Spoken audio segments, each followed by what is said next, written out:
Hello, and welcome to today's show, Legacy Living, Make Your Life Count. I'm your host, Dr. Gloria Burgess, international leadership expert and trusted advisor. Welcome to Legacy Living, Make Your Life Count. I am so delighted that you joined me today. Our topic is sowing and reaping. So what do we mean by sowing and reaping? Well, it means a lot of different things, but today I want to focus on this one in particular. What we sow, we will reap. Now, most of us have heard something like this before, right? We reap what we sow. What we sow, we will reap. So what's my point? It's very simple. Be careful. Be very, very careful and mindful about what you sow. Because whatever seeds we sow, whatever seeds we plant, whatever seeds we cast into the wind, we will reap the harvest of those seeds, those ideas, those thoughts that come into our consciousness and that flow out of our mouth. Now, I'll share more about sowing and reaping in just a few moments. Right now, I want to take just a moment to welcome you. If you're just joining us, I'm your host, Dr. Gloria Burgess, and this is Legacy Living, Make Your Life Count. I want to extend a very special welcome to those of you who are joining Talk Network Radio for the very first time. You are in for a real treat. I'm excited to have you listening in today, and I'm deeply honored that you've allowed me to be part of your day, so you can be inspired by ideas and resources to make your life count. Now, today's program is all about sowing and reaping, and what a perfect topic for today. Where I live, in the Pacific Northwest of the United States, gardeners who want to have anything to harvest must be very deliberate, very intentional about planting seeds at just the right time, so those seeds will germinate and grow. Now, in my family, my parents taught me and my sisters to be grateful for the presence, just the simple presence of family. In fact, we thought of family members as a present, as a gift. Now, don't get me wrong, we certainly had our differences. I mean, what family doesn't, right? But when we gather together as a family, we set our differences aside. I'm so grateful that my family had great spiritual wealth. We didn't have much money, but we had a whole lot of honey for one another. So when we gathered around the table for our family meal, we rejoiced in one another. We rejoiced by counting our blessings, and we rejoiced in God, of course, the provider of all of our blessings. Just like most things in life, it's important to understand what sowing and reaping is all about.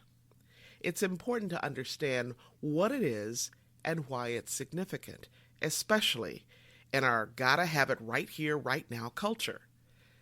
Today we are so accustomed, so used to instant, right?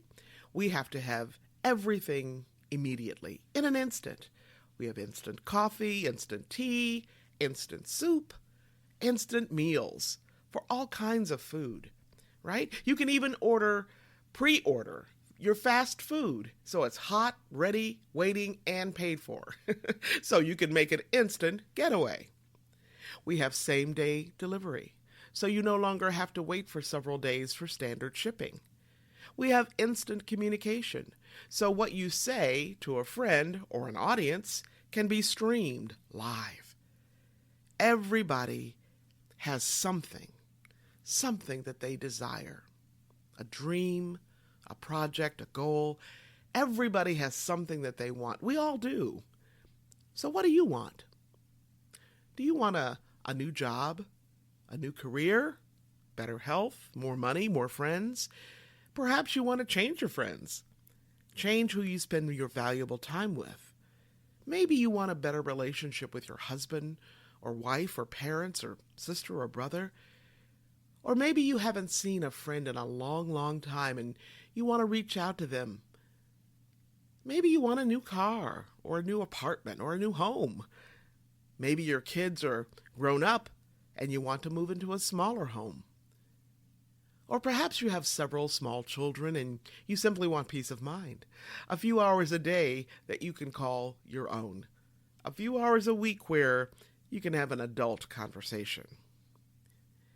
Now, what I'm sharing with you today is about sowing and reaping.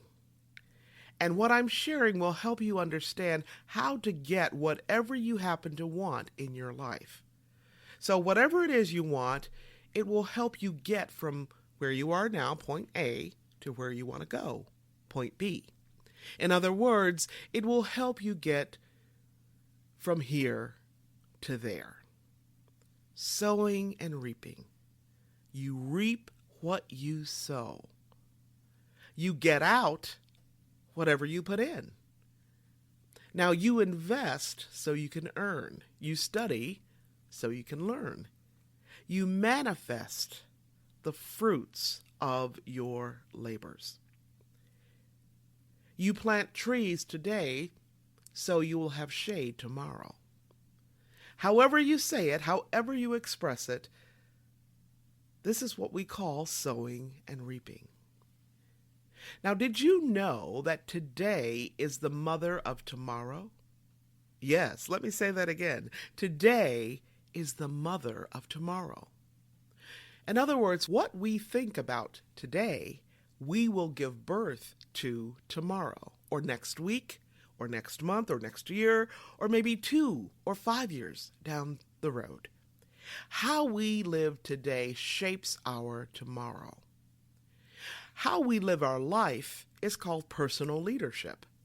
Now, if you've been listening to my podcast, or if you've heard me speak before, maybe give a keynote or teach or whatever, maybe you've read one of my books or taken one of my courses, you've heard me say this before. Personal leadership is all about the choices and decisions you make about your life. Personal leadership is about the choices and decisions you make about everything, right? So here's what I know. You are what you eat. That's right. You are what you eat. And this applies not only to your physical health, right? It also applies to your choices and decisions. So, again, choose and decide wisely. Did you know that you are the sum total of what you consume and the people that you hang out with, the people you interact with, the people you spend time with? So again, be mindful, be thoughtful, be choiceful about who and what you listen to, about the books and magazines you read, about what you watch on TV or on the internet or in the movies, right?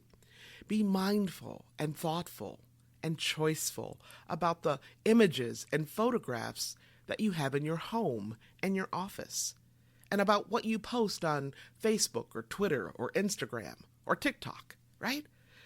About who and what you allow people to post on your timeline. Be mindful, be thoughtful, and be choiceful about who you spend time with in your personal and your professional life.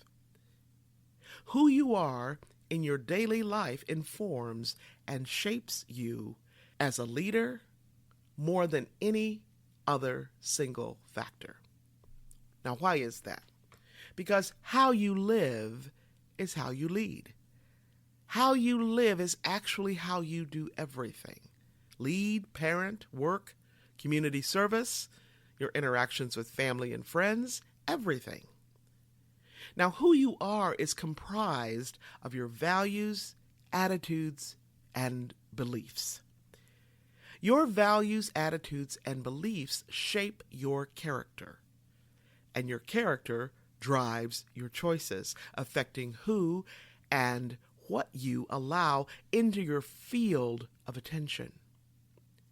Your values, attitudes, and beliefs also shape how you lead, not to mention who will follow you or who will want to reach out to you or to collaborate with you. Sowing and reaping. It's all about the seeds we sow, because what we sow is what we will harvest. Author Annie Dillard reminds us, how we spend our days is how we spend our lives. My friend and mentor John Maxwell says it this way: today matters. You got that?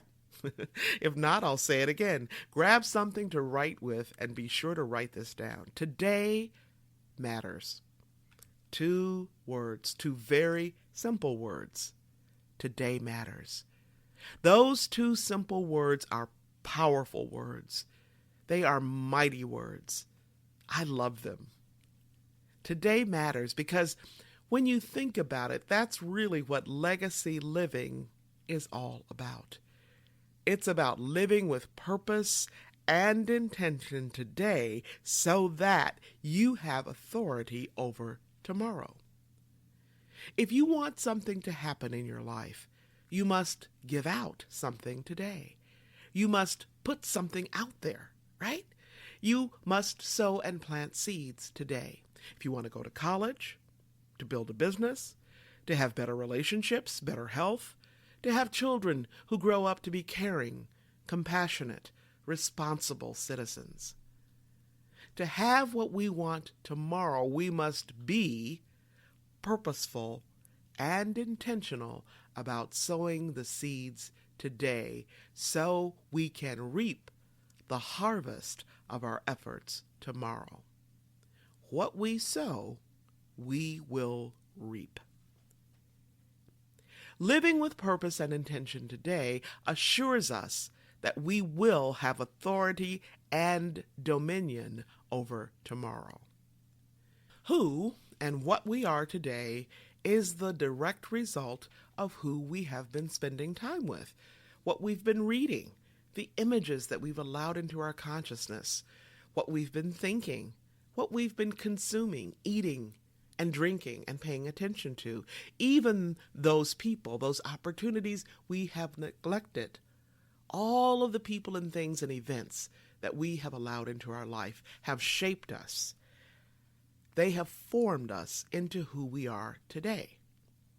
If we've made wise choices, wise decisions, lived wisely yesterday, we will reap the fruits of yesterday's labors today, and we will harvest that wisdom to make wise choices and decisions today and in the future. If, for instance, we have invested wisely in our health, our relationships, our finances, we will see the fruits.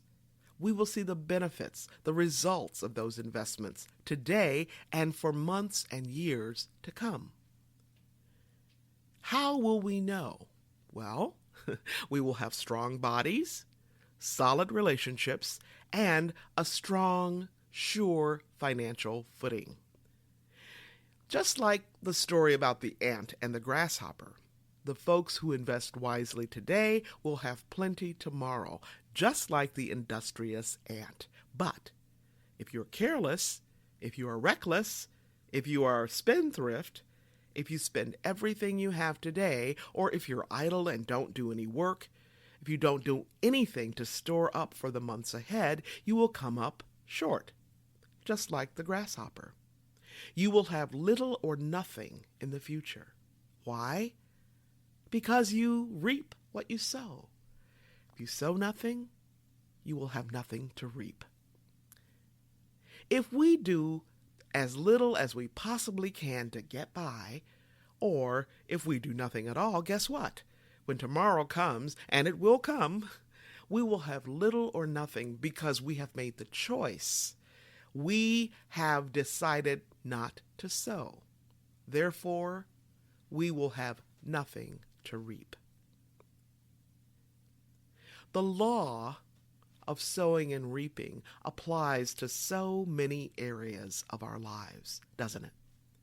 It applies to ourselves.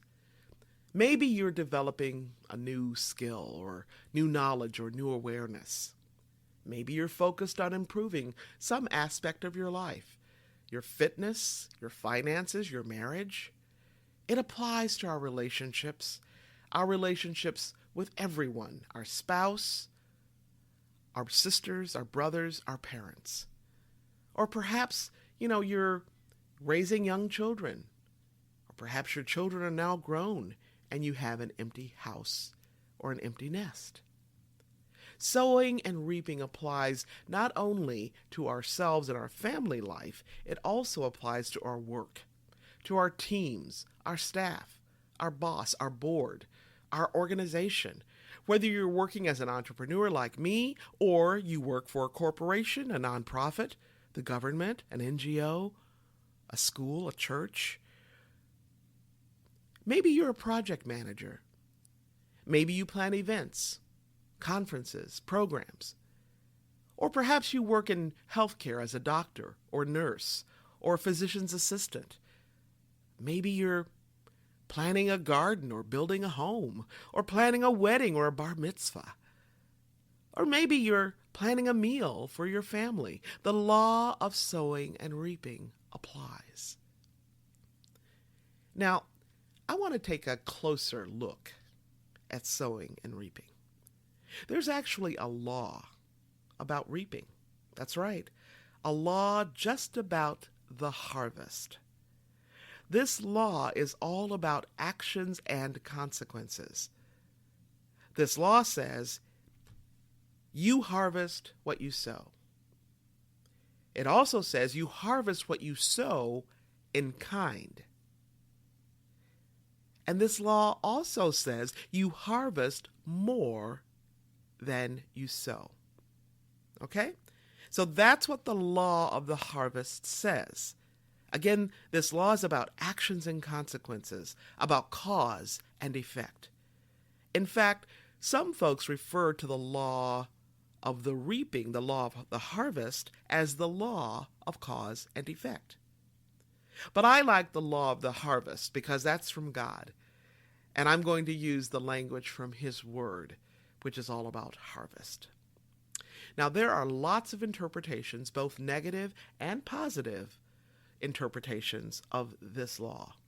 So I'm going to focus on the positive, okay? So today we'll shine the light on the positive interpretations of this important law.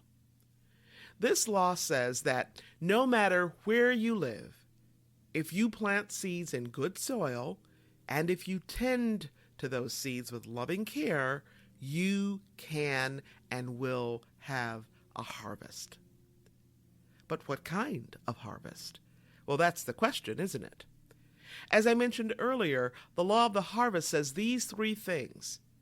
Now, they sound similar, but they're very different. Okay? So write these down, and then I'm going to say a little bit more about each one of them. The first thing this law says is you harvest what you sow. Number 2, you harvest what you sow in kind. And then number 3, you harvest more than you sow. So let's look at each of these parts of the law.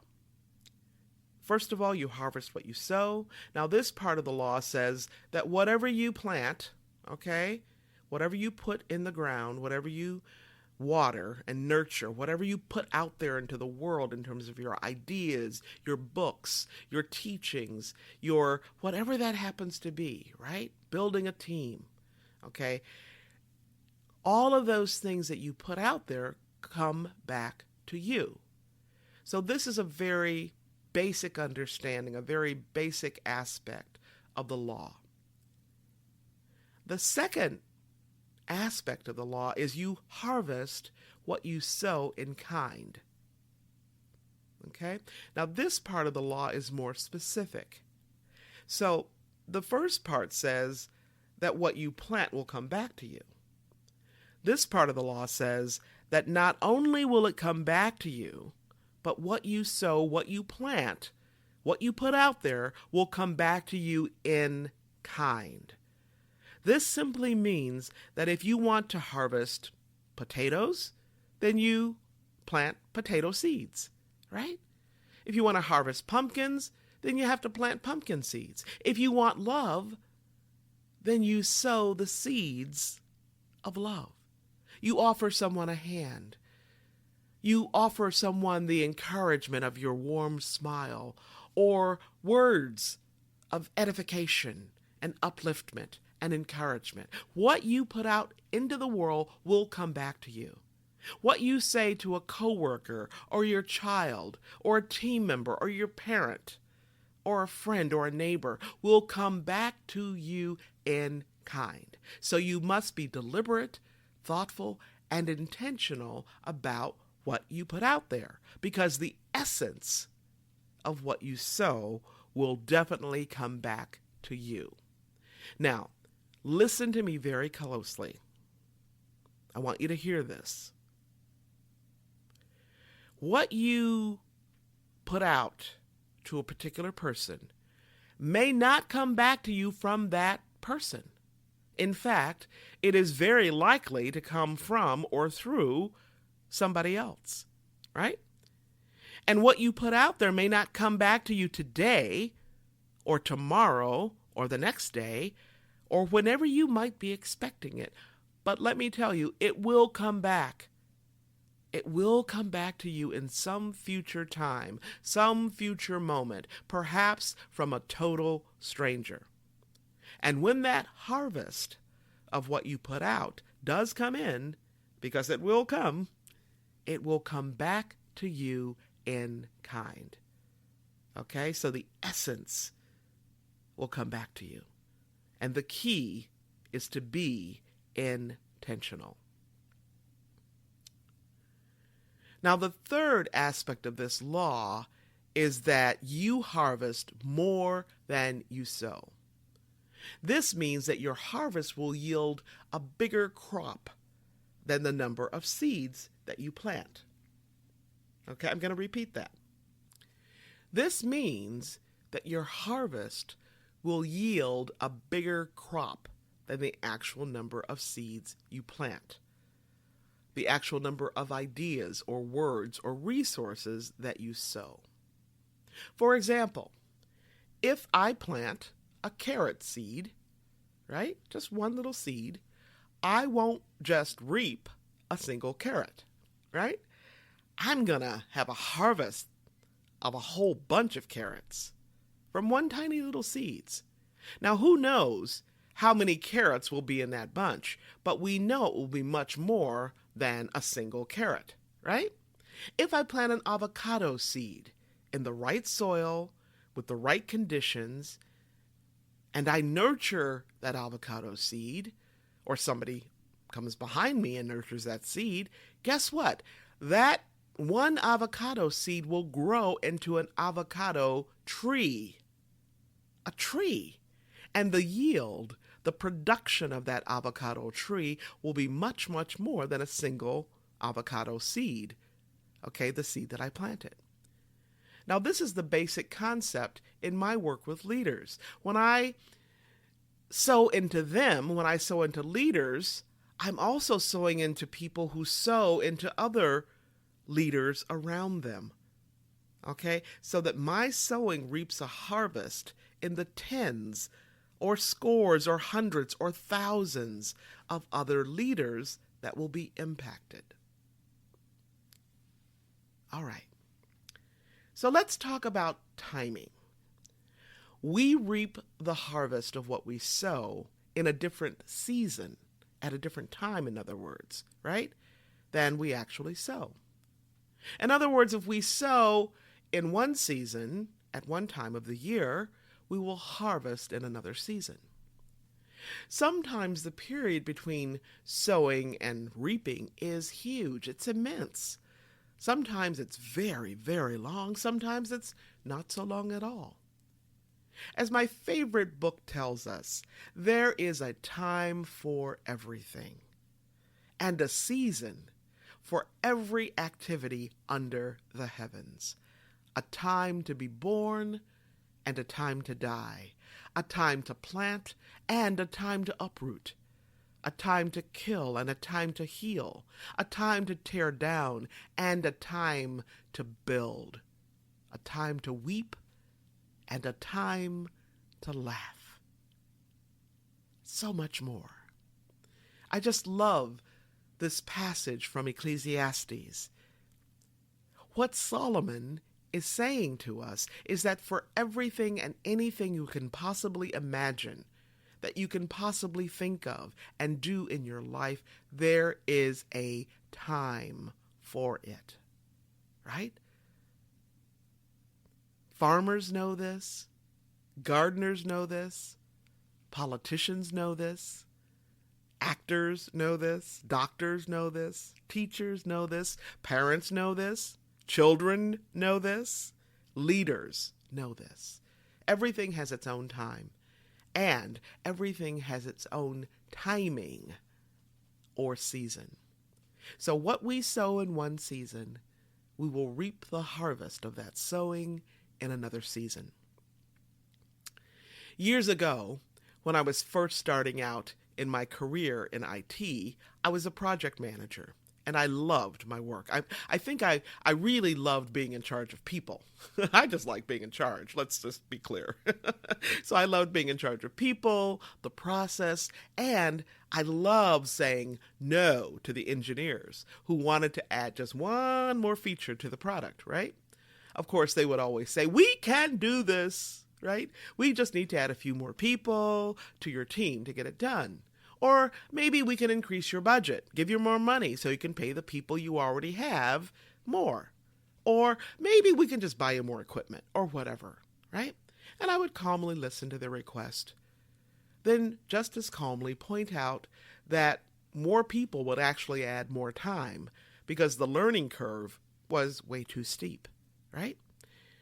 And I'd also point out that more money for the people already on the team was not the answer. Most people who work in IT are not motivated by money. I mean, we like money, but we're not motivated by money. They're motivated by more interior things like solving complex problems, right? So I would ultimately pull out my ace card, right? And I'd simply say something like, no matter how much money or people or equipment you add, it still will take 9 months to have that baby, right? Okay? To produce that product in this case, or service, or whatever we were working on. Now, to manifest anything requires time and timing. You sow in one season, you reap in a different season. And that's so true in any aspect of our lives. Dancing visionary and pioneer Martha Graham likens dancing to the art of living. And both, she says, require years of practice and development. In her autobiography, Blood Memory, Graham points out that we learn to dance by practicing dancing. And we learn to live by practicing living. She says, in dancing and in living, the principles are the same. Each is the performance of a dedicated, precise set of acts, physical or intellectual, from which comes the shape of achievement, the sense of one's being, the satisfaction of spirit. You know what? For dancing and for living, we learn what we need to know through practice, which requires thousands upon thousands of repetitions. In fact, the thousands of repetitions are the seeds we sow to reap the harvest of becoming a dancer. In daily living, you learn and master walking, talking, and feeding yourself over several years of practice, right? I mean, you learn to walk by practicing the basics. First, learning to crawl or scoot, right? And then pushing and pulling into the vertical realm to grasp the eager and encouraging hands of your parents or your sisters or your brother or a table leg or chair or anything else strong enough to give you the confidence to begin again after the inevitable triumph of gravity over your miniature yet ever aspiring body. Practice is the act of doing something in some aspect of our lives over and over until the act becomes habit or instinct, so customary, so usual that it becomes integral to your way of doing whatever you're practicing, and then integral to your way of being, inextricably connecting what you do with who you are. I was just having a conversation the other day with a friend, and she said, Gloria, in your writing, you write a lot about gratitude and faithfulness, right? And integrity and creative action and love and vision.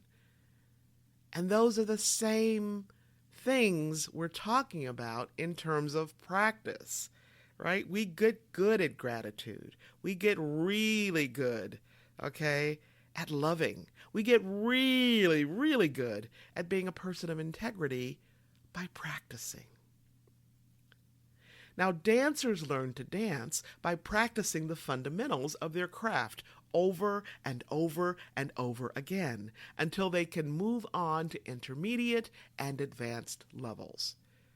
Their training is designed to build, strengthen, shape, and hone their body's musculature, their reflexes, and memory. I remember, because I was a dancer. Now, I didn't train rigorously until I was in junior high school. And I'm telling you, you have to pound a lot of floors. You have to plant a lot of seeds to become a real dancer. Graham estimates that making a mature dancer takes about 10 years. This span of a decade in the dancer's training is analogous to the formative years of your life when you learn the fundamental tasks and assignments of living, right? The basic arts of relationship, nourishment, mobility, and possibility. As Graham reminds us, it is no small wonder that dance holds an ageless allure, for, she says, it has been the symbol of the performance of living. I love that. In your life's journey, or your life's performance, some of the most important questions that you grapple with may be questions about your performance in whatever sphere of life that holds the most prominence for you at the time. It could be questions about your work life, your family life, your faith life. It could be questions about your children, your health, your finances. Host these questions looking through the lens of the law of harvest. Host the questions as you would host a special guest in your home. Pay attention, but avoid hovering over them. Consider what you would like for your harvest to be. Then think about and be intentional about what seeds you plant. Not just here and there, not just with some things in your life, but with everything in your life. So ask yourself, what do I want? What do I want in my life? A new job, better health, more money, more friends, children who are loving and kind, or maybe for yourself, you want to be more generous or more grateful. Maybe you want to lose weight or have a better relationship, with people on your team, people in your household. Or maybe you want to reach out to your dad who you haven't seen or spoken to in 20 years. Maybe you want to learn a new skill or a new language. Maybe you have several small children under the age of 7 and you simply want a quiet day, a quiet afternoon. Hey, just a few hours that you can call your own. A few hours a week where you can have an adult conversation. What I'm sharing with you today about the law of the harvest will help you understand how to get whatever you want in your life. Again, if you want to get from point A to point B, it will help you get from wherever you are now to where you want to be. If you want any of those things that I just mentioned, remember that what you want does not just happen overnight. If you want a deep friendship, you've got to sow into that relationship, right? If you want to lose 20 pounds to fit into that suit or tuxedo or your beautiful dress for that special party, you've got to change your eating habits today. Probably yesterday for most of us, right? You've got to start walking or jogging or running or swimming or, getting on your elliptical, right? If you want to publish a book 12 months from now, you've got to start writing those pages today. And you got to keep at it tomorrow and the day after and the day after that. Okay, again, we're talking about sowing and reaping, right? Now, years ago, I read a book by Anne Lamott, one of my favorite writers. The book is called Bird by Bird. I pulled it off the shelf because I was intrigued by the title. Now, the title actually comes from a story about her younger brother. It seems that her younger brother had a knack for procrastinating, for putting things off, especially his homework. Her brother had an assignment to write a paper about birds, and he put it off until the day before the paper was due. Yikes! Well, now he was in a jam. So, her little brother asked their dad for help, since he was kind of short on time, right? Now, aware of his predicament, the dad told the little boy that his homework was his to do. Well, the son pleaded with his dad and asked him how he was ever going to complete his homework assignment since it was already late and it was due the next day. Well, the dad looked lovingly at his little son and he said, "Son, you will write and complete your paper. How? Bird by bird." Now, a lot of us are like that, aren't we? We want what we want, and we want it yesterday. We want it overnight, right? And oftentimes we want it without having to put in a whole lot of work, a whole lot of effort. And truth be told, sometimes we want what we want with no effort at all on our part. Now, people come up to me all the time and they say, Dr. Gloria, I want to do what you do. I want to write a book. I want to teach. I want to coach. Oh, I want to be a speaker. I want to start my own business. Can you just tell me how you did it?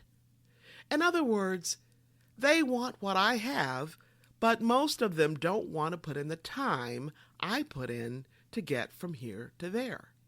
They want the results, but they don't want the work, right? They want the harvest, but they don't want to go through the process. They don't want to do what's necessary in seeding and sowing and watering and nurturing and turning over the soil and going back again and checking and watering over and over again. Now, how many of you know that if you want to improve your serve in tennis or your pitch in baseball or your golf swing, you cannot improve your game overnight, right? If you have a 2.5 grade point average, you can't slough off all year long and then wait until the very last week of school and write one bang-up paper to bump your GPA up to 4.0, right? If you want to fit into that lovely, swimsuit you have when it's time to hit the beach, you are going to have to begin to tone and maybe shed a few pounds weeks, if not months, before beach season arrives. Now, a lot of us love to make New Year's resolutions, right? And most of us love making those special promises. We all want to change our life or kick some kind of habit or achieve some kind of goal in our life. Now, most of you know that New Year's resolutions fizzle out after about 3 or 4 weeks, right? Why do we begin with a bang and end with a bust? We begin with lots of gusto and energy and effort, then over time we lose sight of our goal. We lose interest, or we don't see immediate results, or something else comes along to compete for that time, and gradually, bit by bit, we began to slack off. And before you know it, we aren't putting in the time or the effort anymore. No effort, no results, right? Or we get results, but not the ones we want, right? Now, health clubs know this better than anybody. They get their biggest spike in sales right after the new year. That's reaping. And guess what? You're the harvest. Now, I sing in my church choir. And to prepare for special concerts like special holidays, like Christmas, we actually start preparing many, many months in advance. I mean, people come from miles around. Those who go to the church, those who don't go to the church, they love Christmas. And they love Christmas music. Some of these folks may only come to church once a year just to hear that beautiful Christmas music, right? So the folks in our worship ministry prepare our hearts out. The choir and the orchestra begin preparing for these Christmas concerts before summer is even over. And get this, the choir and orchestra directors actually begin listening to new Christmas music way back in the spring so that they can order music and be ready to rehearse that music when late summer arrives. So that when December comes, we can pour our hearts and souls into singing and playing those exquisitely beautiful Christmas songs that everybody loves to hear. You reap what you sow. We all know the saying that Rome wasn't built in a day. Or, big oaks from little acorns grow. Or, train up your child in the way he should grow, and when he is old, he will not depart from it. However you say it, however you express it, today is the mother of tomorrow. And it's all about the law of the harvest. If you've been listening to this podcast, or if you've heard me speak before, or if you've read any of my books or taken any of my courses, you've heard me say this before. If you want authority over tomorrow, you must live with intention today. Why? What we think about today, we will give birth to tomorrow, or next week, or next month, or next year. How we live today shapes our tomorrow.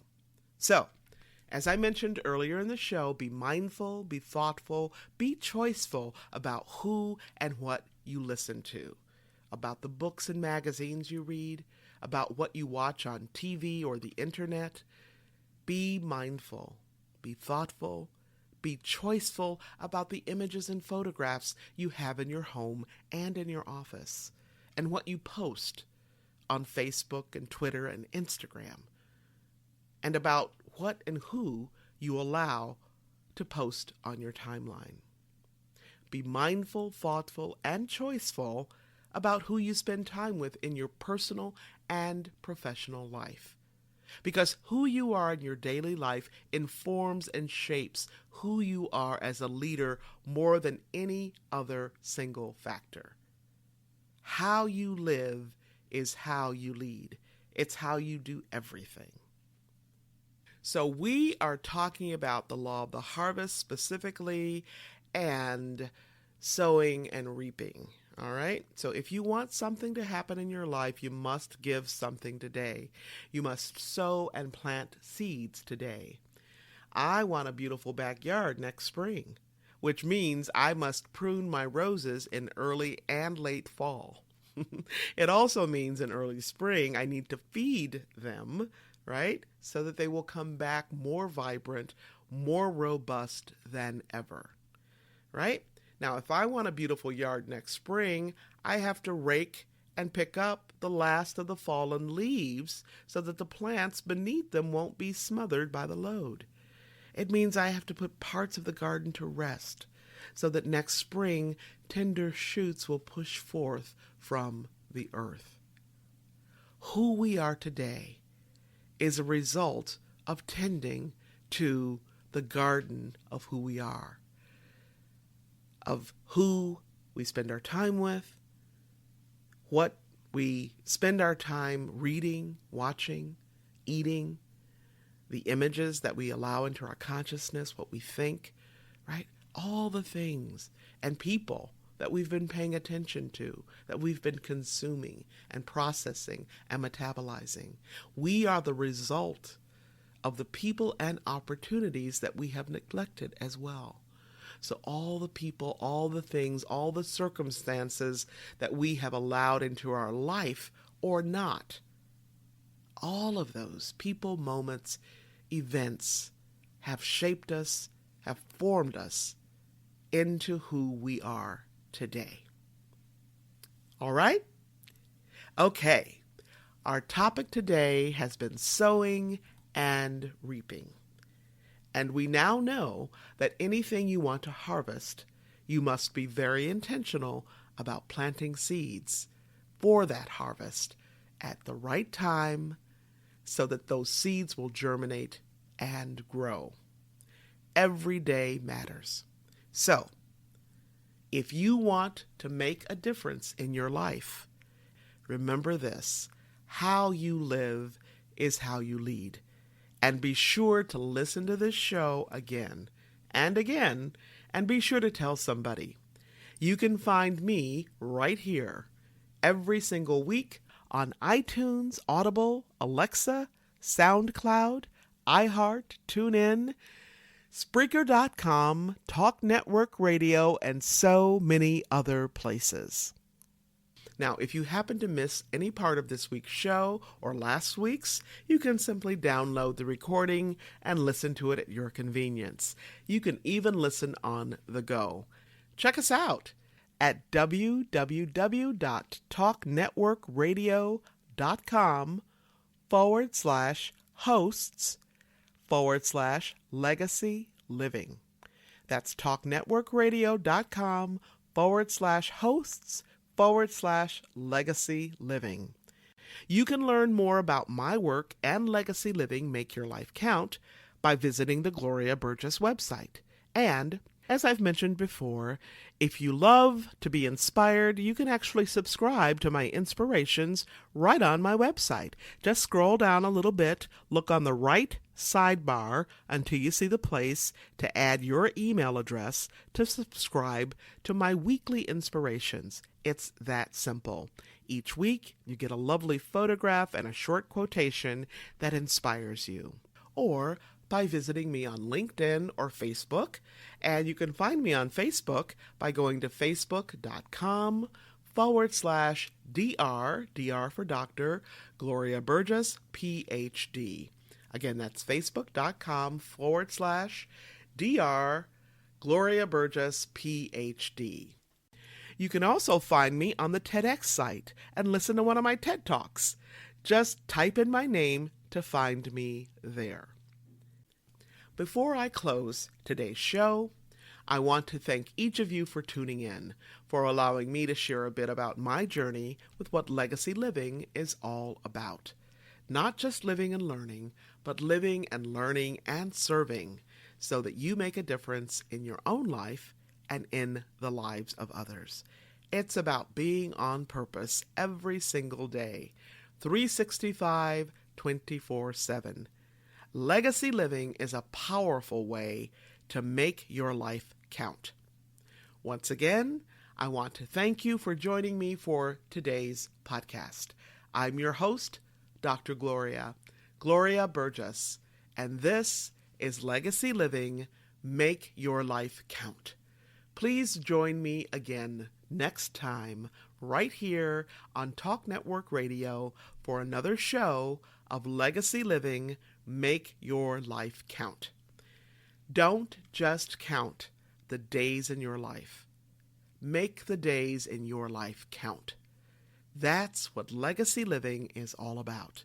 Have a fantastic day, and remember, make the days of your life count. God bless.